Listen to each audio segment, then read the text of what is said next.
നമസ്കാരം. ലേറ്റ് എഡിഷനിലേക്ക് എല്ലാ പ്രേക്ഷകർക്കും സ്വാഗതം. ഞാൻ അമൃത പടിക്കാൽ. നോക്കാം വാർത്തകൾ വിശദമായി. തെരഞ്ഞെടുപ്പ് ആവേശത്തിൽ കേരളം. മൈജി ഫ്യൂച്ചർ വോട്ടുത്സവം സമർപ്പിക്കുന്നത് മൈജിയാണ് ഫ്യൂച്ചർ.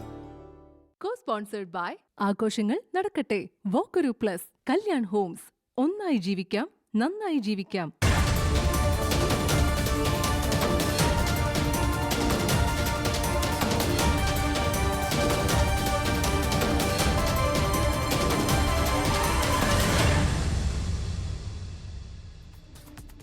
സംസ്ഥാനത്ത് നിയമസഭാ തെരഞ്ഞെടുപ്പ് മത്സര ചിത്രം തെളിഞ്ഞു. പത്രിക പിൻവലിക്കാനുള്ള സമയപരിധി അവസാനിച്ചതോടെ 140 മണ്ഡലങ്ങളിൽ 890 സ്ഥാനാർത്ഥികൾ മത്സരരംഗത്തുണ്ട്.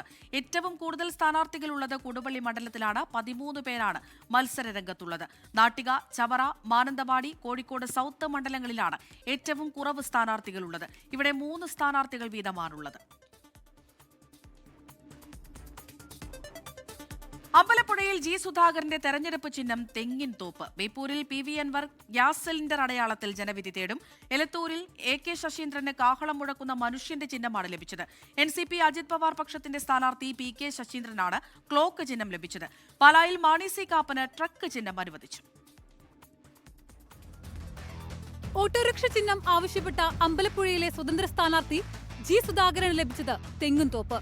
ഒറ്റപ്പാലത്തെ UDF സ്വതന്ത്രൻ PK ശശിക്കും ചേലക്കരയിലെ UDF സ്വതന്ത്രൻ ശിവൻ വീട്ടിക്കുന്നിനും തെങ്ങിൻ തോപ്പാണ് ചിഹ്നം. തളിപ്പറമ്പിൽ UDF പിന്തുണയ്ക്കുന്ന സ്വതന്ത്രൻ TK ഗോവിന്ദനും ബേപ്പൂരിലെ UDF സ്വതന്ത്രൻ PV അൻവറിനും ഗ്യാസ് സിലിണ്ടറാണ് ചിഹ്നം.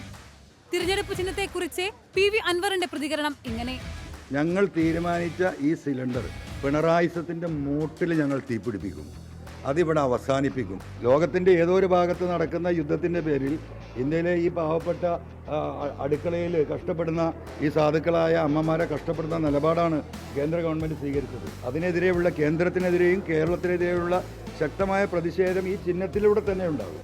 എലത്തൂരിൽ LDF സ്ഥാനാർത്ഥി AK ശശീന്ദ്രനെ കാഹളം മുഴക്കുന്ന മനുഷ്യന്റെ ചിഹ്നമാണ് അനുവദിച്ചത്.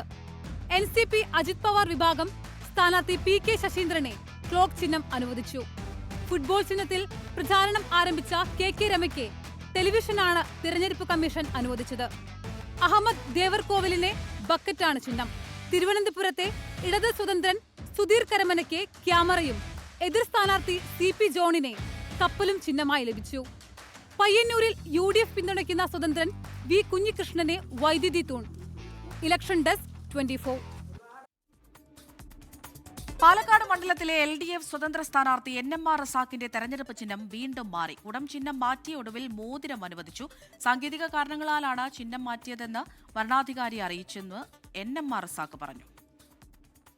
ചിഹ്നം അവരാദ്യം പ്രസിദ്ധീകരിച്ച് നമ്മൾ നോമിനേഷൻ കൊടുക്കുന്ന സമയത്ത് ഒരു ഫ്രീ സിമ്പിൾസ് കുറേ ഉണ്ടായിരുന്നു. അതിൽ നിന്ന് സെലക്ട് ചെയ്തൊരു 3 ചിഹ്നം കൊടുത്തിരുന്നു.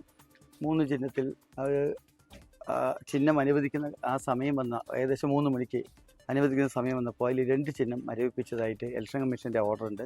അതുകൊണ്ട് അത് കഴിയില്ല എന്ന് പറഞ്ഞ് 3ാമത് നമ്മൾ കൊടുത്ത ചിഹ്നം അനുവദിച്ചു തന്നിരുന്നു.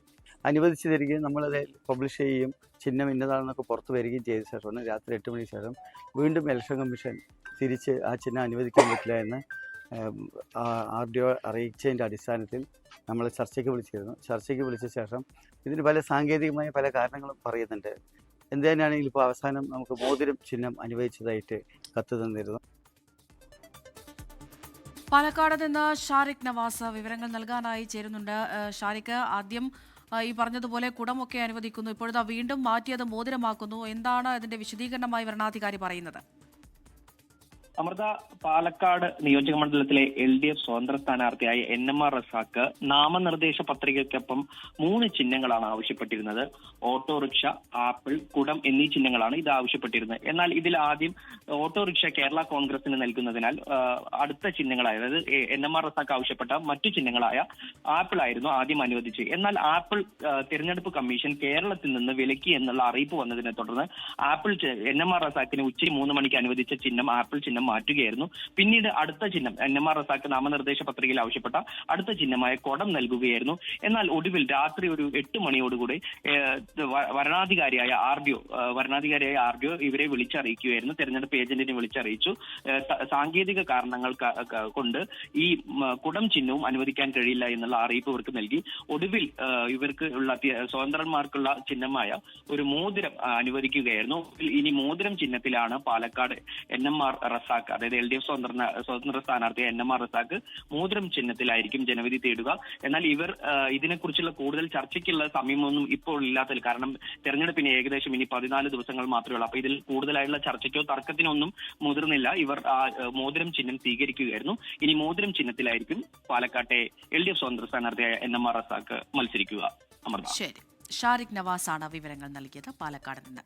തളിപ്പറമ്പിൽ UDF വിമത സ്ഥാനാർത്ഥിയായി മത്സരിക്കുന്ന കൊയ്യം ജനാർദ്ദനനെ കോൺഗ്രസ് പുറത്താക്കി. കൊയ്യം ജനാർദ്ദനൻ പാർട്ടി അച്ചടക്കം ലംഘിച്ചുവെന്ന് DCC അധ്യക്ഷൻ അജീഷ് ജയകുമാർ കണ്ണൂരിൽ നിന്ന് വിവരങ്ങൾ നൽകാനായി ചേരുന്നുണ്ട്. അജീഷ്, നേരത്തെ ഈ സ്ഥാനാർത്ഥിത്വം പിൻവലിപ്പിക്കാനുള്ള ശ്രമങ്ങളൊക്കെ നടന്നിട്ടുണ്ടായിരുന്നു, പക്ഷേ അദ്ദേഹം അതിന് തയ്യാറായിരുന്നില്ല. അതിന് പിന്നാലെയാണോ ഇപ്പോൾ ഇങ്ങനെയൊരു നടപടി? അങ്ങനെ തന്നെയാണ്. ഈ പാർട്ടിയെ ധിക്കരിച്ച് തളിപ്പറമ്പിൽ വിമതനായി മത്സരിക്കാനുള്ള തീരുമാനം അതുമായി മുന്നോട്ട് പോയതിനെ തുടർന്നാണ് KPCC അംഗം കൂടിയായിട്ടുള്ള കൊയ്യം ജനാർദ്ദനനെ പാർട്ടിയുടെ പ്രാഥമിക അംഗത്വത്തിൽ നിന്ന് പുറത്താക്കിയിട്ടുള്ളത്. അതിന്റെ ഔദ്യോഗിക ഉത്തരവാണ് ഇപ്പോൾ പുറത്തിറങ്ങിയിട്ടുള്ളത്. ഇന്ന് രാവിലെയും കഴിഞ്ഞ ദിവസങ്ങളിലൊക്കെ തന്നെ KPCC നേതൃത്വവും ACC നേതാക്കളടക്കം കൊയ്യം ജനാർദ്ദനുമായി ബന്ധപ്പെട്ടിരുന്നു. KC വേണുഗോപാലും സണ്ണി ജോസഫും ഫോണിൽ സംസാരിച്ച് ഈ സ്ഥാനാർത്ഥിത്വം പിൻവലിക്കണമെന്ന് ആവശ്യപ്പെട്ടിരുന്നെങ്കിലും ഈ കൊയ്യം ജനാർദ്ദനൻ വഴങ്ങിയില്ല. കൈപ്പത്തി ചിഹ്നത്തിൽ ആരെങ്കിലും മത്സരിക്കുന്നതുവരെ ഈ പത്രിക പിൻവലിക്കില്ലെന്നായിരുന്നു നേരത്തെ അറിയിച്ചിരുന്നത്. വൈകിട്ടോടെ ആ പത്രിക പിൻവലിക്കാനുള്ള സമയം കഴിഞ്ഞിട്ടും അദ്ദേഹം ഈ മത്സര രംഗത്ത് തുടരുമെന്ന് ഔദ്യോഗികമായി തന്നെ അറിയിക്കുകയായിരുന്നു. ഇതോടെയാണ് അദ്ദേഹത്തിനെതിരെ അച്ചടക്ക നടപടിയെടുക്കാൻ പാർട്ടി തീരുമാനിച്ചത്. ശരി, അജീഷ് ജയകുമാറാണ് വിവരങ്ങൾ നൽകിയത്. മുഖ്യമന്ത്രി പിണറായി വിജയൻ തന്നെ ആക്രമിക്കാൻ ആഹ്വാനം ചെയ്തെന്ന് അമ്പലപ്പുഴയിലെ സ്വതന്ത്ര സ്ഥാനാർത്ഥി G. സുധാകരൻ. ആദ്യം ചെറ്റയെന്ന് വിളിച്ചു, പിന്നീട് ചെറ്റത്തരമെന്ന് ഭേദഗതി ചെയ്തു. കോൺഗ്രസ് തനിക്ക് തണൽമരമാണെന്നും G. സുധാകരൻ പറഞ്ഞു. രണ്ടുപേരും എന്റെ വീടിനടുത്ത് യോഗം വെച്ചു. എടാ സുധാകര വഞ്ചക, നിന്നെ ഞങ്ങൾ എടുത്തോളാം എന്ന് പ്രസംഗിക്കുക. ഇതൊക്കെയാണ് അവർ ചെയ്യുക. അക്രമത്തിനാണ്. അവസാനം ചെറ്റയെന്ന് വിളിക്കുക, ചെറ്റത്തരമെന്ന് പിന്നെ ഭേദഗതി ചെയ്യുകയാണ്. ആക്രമിക്കാനുള്ള സന്ദേശമല്ലേ? ആക്രമിക്കാനുള്ള സന്ദേശമാണിത്. മുഖ്യമന്ത്രിയിൽ നിന്നാണിത് വരുന്നത്. ഓർക്കണം, അദ്ദേഹത്തിന് പലതരത്തിലുള്ള ബുദ്ധിമുട്ടുണ്ടായപ്പോഴും അതിനെ മറികടക്കാൻ പത്രസമ്മേളനം നടത്തി അദ്ദേഹത്തെ ഡിഫെൻഡ് ചെയ്ത ആളാണ് ഞാൻ ഏത് പ്രസ്ഥാനത്തിൽ നിന്നാണ് ആ പ്രസ്ഥാനത്തോട് ആത്മാർത്ഥത കൂടിയ പ്രവർത്തി കള്ളത്തരം കാണിക്കുന്നില്ല. അതുകൊണ്ടാണ് ഞാൻ ഒരു പാർട്ടിയോട് ചേരുന്നില്ല, സ്വതന്ത്രനായേക്കാണ് വിചാരിച്ചത്. അപ്പോൾ എനിക്കുണ്ടായ വിഷമം മനസ്സിലാക്കി എനിക്ക് ഉദാഹരണം ഒരു തടൽ മരമായിട്ട് കോൺഗ്രസ് ഇങ്ങനെ മൂടി നിൽക്കുകയാണ്. അന്തസ്സുള്ള പെരുമാറ്റം. ഒരു ചായ പോലും അവരെന്റെ കയ്യിൽ നിന്ന് വാങ്ങി കുടിക്കുന്നില്ല. K. സുധാകരനുമായി കൂടിക്കാഴ്ച നടത്തി KPCC അധ്യക്ഷൻ സണ്ണി ജോസഫ്. താൻ പേരാവൂരിൽ പ്രചാരണത്തിന് പോകില്ലെന്ന് ആര് പറഞ്ഞെന്നും പ്രശ്നങ്ങൾ പറഞ്ഞു തീർത്തു പോകുന്നവരാണ് തങ്ങളെന്നും K. സുധാകരൻ പ്രതികരിച്ചു. എന്താ ആശങ്ക? ഒരിക്കലും പറഞ്ഞിട്ടില്ല. ആരാ പറഞ്ഞങ്ങനെ പോകില്ല? ആരാ നിങ്ങൾക്ക് ഹിന്റ് തന്നോനെ എനിക്ക് തരണം? ഒരു ദേഷ്യത്തിലുമില്ല, എന്നോടൊരു ദേഷ്യവാടിയില്ല. എനിക്ക് നന്നായി അറിയാം. അല്ല, പ്രശ്നങ്ങളല്ലെങ്കിൽ നമ്മൾ തീർത്തിട്ട് പോകുന്ന ആളുകളാണ്. ഞാൻ തന്നെ വിചാരിച്ച 1 മണിക്കൂർ കൊണ്ട് അതൊക്കെ തീരും. അതൊന്നൊരു പ്രശ്നമല്ല. അത് നമ്മൾ തമ്മിലാ പ്രേമൊന്നും ഒരു ശക്തിയുമില്ല. എപ്പോഴും നേരത്തെ എങ്ങനെയായിരുന്നോ അതിനേക്കാൾ ലാഘവമായ ഒരു സാഹചര്യമാണ് ഇന്ന്. അതിലും സംശയമൊന്നുമില്ല അക്കാര്യത്തിൽ. അതേസമയം K. സുധാകരൻ തന്റെ നേതാവാണ് എന്നായിരുന്നു സണ്ണി ജോസഫിന്റെ പ്രതികരണം. ഞാൻ എപ്പോഴും പറഞ്ഞിട്ടുള്ളത് K. സുധാകരൻ ഞങ്ങളുടെ നേതാവാണ്. ഹീസ് മൈ ലീഡർ എന്നാണ് പറഞ്ഞിട്ടുള്ളത്. അദ്ദേഹം DCC പ്രസിഡന്റ് സ്ഥാനം ഒഴിഞ്ഞ് മന്ത്രിയായപ്പോൾ എന്നെ അദ്ദേഹം DCC പ്രസിഡന്റാക്കി. അദ്ദേഹം KPCC പ്രസിഡന്റ് സ്ഥാനം ഒഴിഞ്ഞ സന്ദർഭത്തിൽ എന്നെ KPCC പ്രസിഡന്റാക്കാൻ അദ്ദേഹത്തിൻ്റെ കഠിന പിന്തുണയുണ്ടായിരുന്നു. എനിക്ക് പയ്യാവൂരിൽ നൽകിയ സ്വീകരണത്തിലും അങ്ങനെ തന്നെ 3 പ്രാവശ്യം തലയിൽ കൈവച്ച് അനുഗ്രഹിച്ചു. ആ പിന്തുണ ജ്യേഷ്ഠ സഹോദരൻ്റെ പിന്തുണയും സ്നേഹവും എപ്പോഴും എനിക്ക് ലഭിച്ചുകൊണ്ടിരിക്കുന്നു. അതിന് കായംകുളത്തെ LDF സ്ഥാനാർത്ഥി യു പ്രതിഭയ്ക്കെതിരായ അധിക്ഷേപ പരാമർശത്തിൽ പോലീസ് കേസെടുത്തു. പരാമർശം നടത്തിയ മുസ്ലിം ലീഗ് നേതാവ് എ ഇർഷാദ് പെരുമാറ്റച്ചട്ടം ലംഘിച്ചു എന്ന തെരഞ്ഞെടുപ്പ് കമ്മീഷന്റെ കണ്ടെത്തലിന്റെ അടിസ്ഥാനത്തിലും യു പ്രതിഭയുടെ പരാതിയിലുമാണ് നടപടി. UDF നേതാക്കൾക്കെതിരെ മോശം പരാമർശം നടത്തിയവർക്കെതിരെ CPIM എന്ത് നടപടിയെടുത്തു എന്നാണ് പ്രതിപക്ഷത്തിന്റെ ചോദ്യം. പ്രസംഗ വീഡിയോയും മാധ്യമ വാർത്തകളും പരിശോധിച്ച ശേഷമാണ് UDF നിയോജക മണ്ഡലം ചെയർമാനായിരുന്ന എ ഇർഷാദിനെതിരെ കളക്ടറുടെ നിർദ്ദേശപ്രകാരം കായംകുളം പോലീസ് കേസെടുത്തത്. യു പ്രതിഭ രേഖാമൂലം പരാതിയും നൽകിയിരുന്നു. സ്ത്രീത്വത്തെ അപമാനിക്കൽ, അശ്ലീല ചൊവ്വയുള്ള ഉള്ളടക്കം നവമാധ്യമങ്ങൾ വഴി പ്രചരിപ്പിക്കൽ തുടങ്ങിയ വകുപ്പുകളാണ് ചേർത്തത്. അധിക്ഷേപ പരാമർശത്തിന് ശേഷവും തനിക്കെതിരെ സൈബർ ആക്രമണം തുടരുന്നതായാണ് യു പ്രതിഭയുടെ പരാതി. ആ വ്യക്തി ഉറക്കെ പറഞ്ഞു, അണികളായിട്ടുള്ള കുറേ ആളുകൾ അത് മുഖമില്ലാത്തവരാണ് സോഷ്യൽ മീഡിയ വന്ന് ഈ തെരഞ്ഞെടുപ്പിൽ ഞാൻ എന്തുമാത്രം ആക്രമണം നേരിട്ടാണ് വന്നിരിക്കുന്നതെന്നറിയോ. ഇപ്പം തന്നെ വീണ്ടും വളച്ചൊടിച്ച കാര്യങ്ങളും കൊണ്ടുവരുമ്പോൾ എന്തെല്ലാം കള്ള ക്യാമ്പയിനാണ് 2 ദിവസമായിട്ട് വീണ്ടും ഇറക്കുന്നത്. സാംസ്കാരിക ഔന്നിത്യം മറന്നാണ് UDF പ്രവർത്തനമെന്ന മുഖ്യമന്ത്രി പിണറായി വിജയൻ. ഒരു സഹോദരിക്കെതിരെ എങ്ങനെയാണ് ഇത്തരത്തിൽ ഒരു പരാമർശം നടത്താൻ കഴിയുന്നത്? പൊതുരംഗത്ത് വരുന്ന സ്ത്രീകളെ ഈ രീതിയിൽ അവമാനിക്കുന്ന നില സ്വീകരിക്കുക, അങ്ങനെ കാണുന്നത് തന്നെ എന്തൊരു മനോവൈകൃതമാണ്. തങ്ങളുടെ നേതാക്കൾക്കെതിരെ മോശം പരാമർശം നടത്തിയവർക്കെതിരെ CPIM എന്തു നടപടിയെടുത്തെന്നാണ് UDFന്റെ ചോദ്യം. അധിക്ഷേപകരമായ പരാമർശമാണ്. ഒരിക്കലും ഒരു രാഷ്ട്രീയ നേതാവ് ഒരു വനിതാ നേതാവിനെ കുറിച്ചോ പ്രവർത്തകയെക്കുറിച്ചോ ഒരു വനിതയെക്കുറിച്ചോ പറയാൻ പാടില്ലാത്ത കാര്യമാണ് പറഞ്ഞത്. പുറത്താക്കലിൽ കൂടുതൽ എന്ത് നടപടിയാണ് എടുക്കാനുള്ളതെന്ന് കായംകുളത്തെ UDF സ്ഥാനാർത്ഥി M. ലിജു. ഞങ്ങളത് മാപ്പ് പറഞ്ഞു, പാർട്ടിക്ക് വേണ്ടി അല്ലെങ്കിൽ മുന്നണിക്ക് വേണ്ടി പറഞ്ഞു. ഞങ്ങളുടെ മുന്നണി അദ്ദേഹത്തെ സ്ഥാനത്തു നിന്നും മാറ്റി, പാർട്ടി അദ്ദേഹത്തെ പ്രാഥമികത്തു നിന്ന് പുറത്താക്കി. ഇനി ഞങ്ങൾ എന്താണ് ചെയ്യേണ്ടത്? വിവിധ ബ്യൂറോകൾക്കൊപ്പം 24 ആലപ്പുഴ. ഇന്ത്യ ഉൾപ്പെടെ സൗഹൃദ രാജ്യങ്ങൾക്ക് ഹോർമുസിലൂടെ കടന്നുപോകാൻ അനുമതി നൽകിയെന്ന് ഇറാൻ. ഇന്ത്യയിലേക്ക് ഹോർമുസ് കടക്കാൻ കാത്തുനിൽക്കുന്നത് 20 ഇന്ത്യൻ കപ്പലുകളാണ്. ഹോർമുസ് കടന്ന ഇന്ത്യൻ പതാകയേന്ത്യ LPGയുമായുള്ള കപ്പൽ ഇന്ന് ഇന്ത്യൻ തീരത്ത് നങ്കൂരമിടും. പശ്ചിമേഷ്യൻ സംഘർഷം രാജ്യത്ത് ദീർഘകാല ആഘാതങ്ങൾ ഉണ്ടാക്കുമെങ്കിലും പരിഭ്രാന്തരാകേണ്ട ആവശ്യമില്ലെന്നും രാജ്യത്ത് ആവശ്യത്തിന് എണ്ണയും വാതകവും കരുതൽ ശേഖരമുണ്ടെന്നും കേന്ദ്ര സർക്കാർ സർവകക്ഷി യോഗത്തിൽ അറിയിച്ചു. കൂടുതൽ എണ്ണ ടാങ്കറുകൾ രാജ്യത്തേക്ക് എത്തിക്കൊണ്ടിരിക്കുകയാണെന്നും കേന്ദ്ര സർക്കാർ വ്യക്തമാക്കി. സൗഹൃദ രാഷ്ട്രങ്ങൾക്ക് മുന്നിൽ ഹോർമുസ് കടലിടുക്ക് അടച്ചിട്ടില്ലെന്നും India, China, Russia, Pakistan, Iraq എന്നീ രാജ്യങ്ങൾക്ക് ഹോർമുസ് കടലിടുക്ക് തുറന്നു കിടക്കുകയാണെന്നും ഇറാൻ വിദേശകാര്യമന്ത്രി അബ്ബാസ് അർഗ്ചി വ്യക്തമാക്കി. ഹോർമുസ് കടലിടുക്കിലെ ഇന്ത്യൻ കപ്പലുകളുടെ സുരക്ഷയ്ക്കായി ഓപ്പറേഷൻ ഊർജ്ജ സുരക്ഷയുടെ ഭാഗമായി 5 പടക്കപ്പലുകളെ വിന്യസിച്ചു. 20 ഇന്ത്യൻ കപ്പലുകളാണ് ഇനി ഹോർമുസ് കടലിടുക്ക് കടക്കാനുള്ളത്. 24 ഡൽഹി. താനല്ല ഇറാനാണ് കരാറിനായി യാചിക്കുന്നതെന്ന് ഡൊണാൾഡ് ട്രംപ്. വൈറ്റ് ഹൌസിൽ നടന്ന മന്ത്രിസഭാ യോഗത്തിൽ സംസാരിക്കുകയായിരുന്നു ട്രംപ്. ഇറാൻ നീചരായ പോരാളികളാണ്. ഒരു കരാറിലെത്താൻ തനിക്ക് സാധിക്കുമോ എന്നറിയില്ല. കരാറിനായി 4 ആഴ്ച മുൻപേ ഇറാൻ ശ്രമിക്കണമായിരുന്നു. പശ്ചിമേഷ്യയിൽ ഇറാൻ നടത്തിയ പ്രതികാരാക്രമണങ്ങളിൽ ഗൾഫ് മേഖലയും അമേരിക്കയും ഞെട്ടിപ്പോയി. പശ്ചിമേഷ്യ പിടിച്ചെടുക്കാനുള്ള പദ്ധതി ഇറാൻ ഉണ്ടായിരുന്നുവെന്നും ഡൊണാൾഡ് ട്രംപ്. പെട്രോൾ ഡീസൽ വില കുത്തനെ കൂട്ടി രാജ്യത്തെ ഏറ്റവും വലിയ സ്വകാര്യ ഇന്ധന റീറ്റെയിലറായ നയാര എനർജി. പെട്രോൾ ലിറ്ററിന് 5 രൂപ 30 പൈസയും ഡീസൽ ലിറ്ററിന് 3 രൂപയുമാണ് കൂട്ടിയത്. പ്രതിസന്ധി രൂക്ഷമാകുന്നതിനിടെ ഇന്ത്യ ഉൾപ്പെടെ സൗഹൃദ രാജ്യങ്ങൾക്ക് ഹോർമുസിലൂടെ കടന്നുപോകാൻ അനുമതി നൽകിയെന്ന് ഇറാൻ പറഞ്ഞു. രാജ്യത്തുടനീളം 7000-ലധികം ഔട്ട്ലെറ്റുകളുള്ള നയാര എനർജി ഇന്ധനവില കുത്തനെ കൂട്ടിയതോടെ മറ്റ് സ്വകാര്യ കമ്പനികളും ഇതേ പാത പിന്തുടരുമോ എന്നാണ് ആശങ്ക. രാജ്യത്തെ 15% ഇന്ധന വിൽപ്പനയാണ് നയാര കമ്പനി ഉൾപ്പെടെയുള്ള സ്വകാര്യ റീറ്റെയിൽ കമ്പനികൾ നിയന്ത്രിക്കുന്നത്. ക്രൂഡ് ഓയിൽ വില വർധനവാണ് നീക്കത്തിനുള്ള പ്രധാന കാരണമായി നയാര ചൂണ്ടിക്കാട്ടുന്നത്. പുതുക്കിയ വില പ്രാബല്യത്തിൽ വന്നു. പ്രതിസന്ധി രൂക്ഷമാണെന്ന് വ്യക്തമാക്കുമ്പോഴും കേന്ദ്ര പെട്രോളിയം വകുപ്പ് സഹമന്ത്രി ചോദ്യങ്ങൾക്ക് മറുപടി പറഞ്ഞില്ല. Oil crisis, if you want to know, come to my ministry. It should be official, not on the streets. Thank you. സൗഹൃദ രാഷ്ട്രങ്ങൾക്ക് മുന്നിൽ ഹോർമുസ് കടലിടുക്ക് അടച്ചിട്ടില്ലെന്നും India, China, Russia, Pakistan, Iraq എന്നീ രാഷ്ട്രങ്ങൾക്ക് മുന്നിൽ ഹോർമുസ് കടലിടുക്ക് തുറന്നു കിടക്കുകയാണെന്നും ഇറാൻ വിദേശകാര്യമന്ത്രി അബ്ബാസ് അരഗ്ചി വ്യക്തമാക്കിയിരുന്നു. ഇന്ത്യൻ കപ്പലുകളുടെ സുരക്ഷയ്ക്കായി ഓപ്പറേഷൻ ഊർജ്ജ സുരക്ഷയുടെ ഭാഗമായി 5 പടക്കപ്പലുകളെ വിന്യസിച്ചിട്ടുണ്ട്. 20 ഇന്ത്യൻ കപ്പലുകളാണ് ഇനി ഹോർമുസ് കടലിടുക്ക് കടക്കാനുള്ളത്. രാജ്യത്ത് 60 ദിവസത്തേക്കുള്ള ക്രൂഡ് ഓയിൽ ശേഖരമുണ്ടെന്ന് പെട്രോളിയം മന്ത്രാലയം അറിയിച്ചു. 1 മാസത്തേക്കുള്ള LPGയും ഒരുക്കിയിട്ടുണ്ട്. 24 ഡൽഹി. മാഹിയിൽ നിന്ന് അനധികൃതമായി കടത്തിക്കൊണ്ടുവരികയായിരുന്ന ഡീസലുമായി 2 പേരെ പോലീസ് കസ്റ്റഡിയിലെടുത്തു. ഇന്ന് രാത്രി 7 മണിയോടെയായിരുന്നു സംഭവം. Vadakara rural SP Farash T IPSന് ലഭിച്ച രഹസ്യ വിവരത്തെ തുടർന്ന് പോലീസ് നടത്തിയ നീക്കത്തിലാണ് വണ്ടിയും ഡ്രൈവറെയും കസ്റ്റഡിയിലെടുത്തത്. അശോക് ലെയ്ലാൻഡിന്റെ ബഡാ ദോസ്ത് വാഹനത്തിൽ പ്രത്യേകമായി രഹസ്യ ടാങ്ക് ഉണ്ടാക്കി മുകളിൽ മീൻ ബോക്സ് നിരത്തി അതിനു മുകളിൽ താർപ്പായ വിരിച്ചാണ് ഡീസൽ കടത്തിയിരുന്നത്.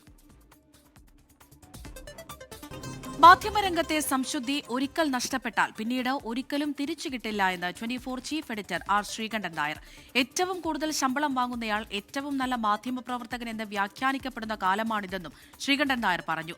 COA 15ാം സംസ്ഥാന സമ്മേളനത്തിന്റെ ഭാഗമായി തിരൂരിൽ സംഘടിപ്പിച്ച കേരള വിഷൻ സംവാദത്തിൽ സംസാരിക്കുകയായിരുന്നു R. ശ്രീകണ്ഠൻ നായർ. ഹോർമൂസ് കടലിടുക്കടച്ചാൽ കേരളത്തിലെ സാധാരണക്കാരന്റെ ജീവിതത്തെയും ബാധിക്കുമെന്ന് നമ്മൾ തിരിച്ചറിഞ്ഞു തുടങ്ങിയെന്ന് 24 chief editor R. Sreekandan Nair പറഞ്ഞു. ഇക്കാര്യം നമ്മുടെ മാധ്യമങ്ങൾ കൂടി മനസ്സിലാക്കേണ്ടതുണ്ടെന്നും SKN. എല്ലാവർക്കും വീടെന്ന പദ്ധതിയുടെ പിന്നാലെയാണ് താനെന്നും 1000 വീടുകൾ ഇതിനോടകം ഒരുക്കാനായെന്നും അത് 24 എന്ന മാധ്യമം കൂടെയുള്ളതുകൊണ്ടാണെന്നും R. ശ്രീകണ്ഠൻ നായർ പറഞ്ഞു. ഈ പ്രക്ഷേപണം മാത്രമല്ല ഒരു ബ്രോഡ്കാസ്റ്ററുടെ കടമയെന്ന് കരുതുന്ന ഒരു കാലത്താണ് നമ്മൾ ജീവിക്കുന്നത്. ഞാനിപ്പോൾ ഒരു പരിപാടി ആവിഷ്കരിച്ചിട്ടുണ്ട്, നിങ്ങൾ അറിഞ്ഞിട്ടുണ്ടോ എന്നറിയില്ല. കേരളത്തിലിപ്പോൾ ഒരു 4 ലക്ഷം ആളുകൾക്ക് വീടില്ല. ഗവൺമെൻറ് 5 ലക്ഷം പേർക്ക് വീട് കൊടുത്തിട്ടുണ്ട് ലൈവ് മിഷൻ വഴി. എല്ലാവർക്കും വീട്. ഞാൻ ആദ്യം 2030 എല്ലാവർക്കും വീട് നിട്ടപ്പോൾ നമ്മുടെ ഓഫീസിലുള്ള അങ്ങ് വെട്ടിക്കളഞ്ഞു. അത് പറ്റത്തില്ല എന്ന് പറഞ്ഞു. ഈ 4 ലക്ഷം ആൾക്കാർക്ക് നമുക്ക് ഈ 2030 വീടുണ്ടാക്കി കൊടുക്കാൻ പറ്റത്തില്ല എന്ന് പറഞ്ഞു. അങ്ങനെയാണ് നമുക്ക് 1000 വീട് അനൗൺസ് ചെയ്യാൻ പറഞ്ഞു. ഞാൻ 1000 വീട് അനൗൺസ് ചെയ്തിരിക്കുക. ശരിക്കും അതിൽ 10-200 വീടിനുള്ള ആളായി കഴിഞ്ഞു. ചിലപ്പോൾ ഒരു 2030-32 ആകുമ്പോൾ എല്ലാവരും സഹകരിച്ചാൽ കേരളത്തിൽ വീടില്ലാത്ത ആരും ഉണ്ടാകില്ല. ഇതൊക്കെ ഒരു മാറി വരുന്ന മാധ്യമത്തിൻ്റെ ഒരു റോളാണ്. ഇപ്പോൾ ഞാൻ ഒറ്റയ്ക്കായിരുന്നെങ്കിൽ ഈ മാധ്യമം എൻ്റെ കയ്യിലില്ലെങ്കിൽ എനിക്കൊരിക്കലും ഇത് ചെയ്യാൻ കഴിയില്ല. കേരളത്തിലെ മാധ്യമരംഗം പണമൊഴുക്കിന്റെ കാര്യത്തിൽ യാതൊരു ലോപവുമില്ലാത്ത ഇടമായി മാറിയെന്ന് media one editor Pramod Raman പറഞ്ഞു. പ്രശ്നങ്ങളെ അതിന്റെ ആഴത്തിൽ മനസ്സിലാക്കാനുള്ള മനസാന്നിധ്യം മാധ്യമങ്ങൾക്കില്ലാതായെന്ന് Karni books chief editor Gauridasan Nair വിമർശിച്ചു. ഭാവി കേരളത്തിൻ്റെ രൂപവും ഉള്ളടക്കവും എന്തായിരിക്കണം എന്നത് സംബന്ധിച്ച് മാധ്യമങ്ങളല്ല പലപ്പോഴും തീരുമാനിക്കുന്നത്. ഓരോ തരത്തിൽ വ്യത്യസ്തമായ അഭിപ്രായങ്ങളുള്ളവരാണ് നമ്മൾ ഓരോരുത്തരും.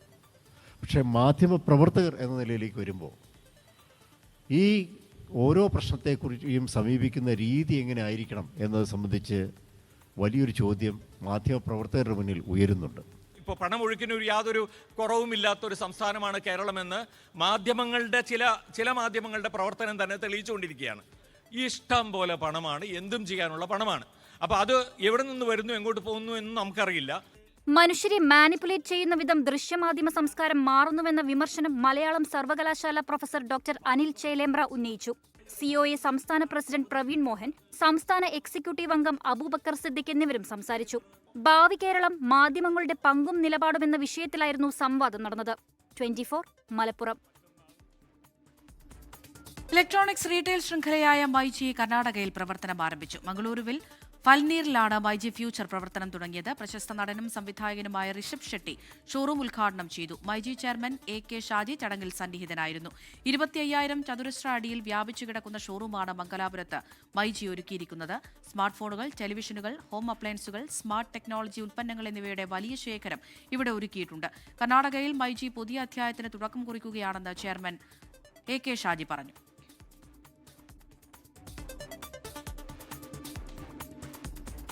സ്വകാര്യ ആശുപത്രികളിലെ നഴ്സുമാർ നാളെ മുതൽ വീണ്ടും അനിശ്ചിതകാല സമരത്തിലേക്ക്. ശമ്പള പരിഷ്കരണവുമായി ബന്ധപ്പെട്ട് യുണൈറ്റഡ് നഴ്സസ് അസോസിയേഷനും ആശുപത്രി മാനേജ്മെന്റുകളും തമ്മിൽ നടത്തിയ ചർച്ച പരാജയപ്പെട്ടതോടെയാണ് തീരുമാനം. ഇന്ന് നടന്ന അനുനയ ചർച്ച വെറും 2 മിനിറ്റ് മാത്രമെന്നാണ് UNA പറയുന്നത്. ധാരണയിലെത്തുന്ന ആശുപത്രികളിൽ സമരം പിൻവലിക്കാമെന്ന നിലപാടാണ് UNAയ്ക്കുള്ളത്. എന്നാൽ ശമ്പള പരിഷ്കരണം അപ്രായോഗികമെന്നും വേണ്ടിവന്നാൽ ആശുപത്രികൾ പൂട്ടിയിടുമെന്നാണ് മാനേജ്മെന്റിന്റെ നിലപാട്. കോഴിക്കോട്, മലപ്പുറം, പാലക്കാട്, തൃശൂർ, എറണാകുളം ജില്ലകളിലെ സമരം ആശുപത്രികളെ കാര്യമായി തന്നെ ബാധിക്കും. UNAയുമായി ധാരണയിലെത്താത്ത ഏറ്റവും കൂടുതൽ ആശുപത്രികൾ ഈ ജില്ലയിലാണുള്ളത്. 24 കോഴിക്കോട്. വയനാട് കൃഷ്ണഗിരിയിൽ അഴുകിയ നിലയിൽ സ്ത്രീയുടെ മൃതദേഹം കണ്ടെത്തി. കൃഷ്ണഗിരി പാതിരാക്കവലയിലെ കാപ്പിത്തോട്ടത്തിലാണ് ദിവസങ്ങൾ പഴക്കമുള്ള മൃതദേഹം കണ്ടെത്തിയത്. ഏറെ നേരത്തെ പരിശോധനയിൽ മൃതദേഹം ബത്തേരി മാരിക്കുടി ഉന്നതിയിലെ കറുപ്പിയുടേതാണ് എന്ന് കണ്ടെത്തി. ഉച്ചയോടെയാണ് തോട്ടത്തിലുണ്ടായിരുന്ന തൊഴിലാളികൾ ജോലി കഴിഞ്ഞു മടങ്ങുമ്പോൾ പ്രദേശത്ത് ദുർഗന്ധം അനുഭവപ്പെടുന്നതും തുടർന്ന് മൃതദേഹം കണ്ടെത്തുന്നതും. ഉടൻ തന്നെ ബത്തേരി പോലീസിനെ ബന്ധപ്പെടുകയായിരുന്നു. പിന്നെ ചോര വെട്ടാൻ വേണ്ടി തോട്ടിലേക്ക് കയറിയാണ്. തോട്ടിലേക്ക് കയറി ചോര വെട്ടി ഉച്ചയ്ക്ക് കൊണ്ട് ഇറങ്ങി വരുമ്പോഴാണ് ഒരു ചെറിയ വാസന കേട്ടപ്പോൾ എന്താണെന്ന് വെച്ച് നോക്കി വന്നപ്പോഴാണ് ഇത് കണ്ടത്. അപ്പോൾ കണ്ടു കഴിഞ്ഞാൽ എല്ലാവരും വിവരങ്ങൾ അറിയുന്നത് അത് ഉച്ച സമയമുണ്ടാവും, അതായത് 12:30 കഴിഞ്ഞു കാണും. ആരുടേതെന്ന് പോലും തിരിച്ചറിയാനാകാത്ത വിധം പഴക്കമുണ്ട് മൃതദേഹത്തിന്. പ്രാഥമിക നിഗമനത്തിൽ മൃതദേഹം സ്ത്രീയുടേതാണെന്ന് കണ്ടെത്തി. എന്നാൽ അധികം വൈകാതെ മരിച്ചത് മാരിക്കുടി ഉന്നതിയിലെ 72 വയസ്സുള്ള കറുപ്പിയാണെന്നും പോലീസ് സ്ഥിരീകരിച്ചു. കറുപ്പിയുടെ മകൾ തങ്കമ്മയാണ് മൃതദേഹം തിരിച്ചറിഞ്ഞത്. കഴിഞ്ഞ മാസം 14 മുതൽ ഇവരെ കാണാതായിരുന്നു. എന്നാൽ അത്ര തന്നെ പഴക്കമുണ്ടോ മൃതദേഹത്തിന് എന്നുള്ളതും മരണകാരണവും പോസ്റ്റ്മോർട്ടത്തിന് ശേഷമേ വ്യക്തമാകൂ. ബത്തേരി പോലീസ് മേൽനടപടികൾ സ്വീകരിച്ചു. 24 വയനാട്. റിപ്പോർട്ടോടെ ലേറ്റ് എഡിഷൻ പൂർണ്ണമാവുകയാണ്. നമസ്കാരം.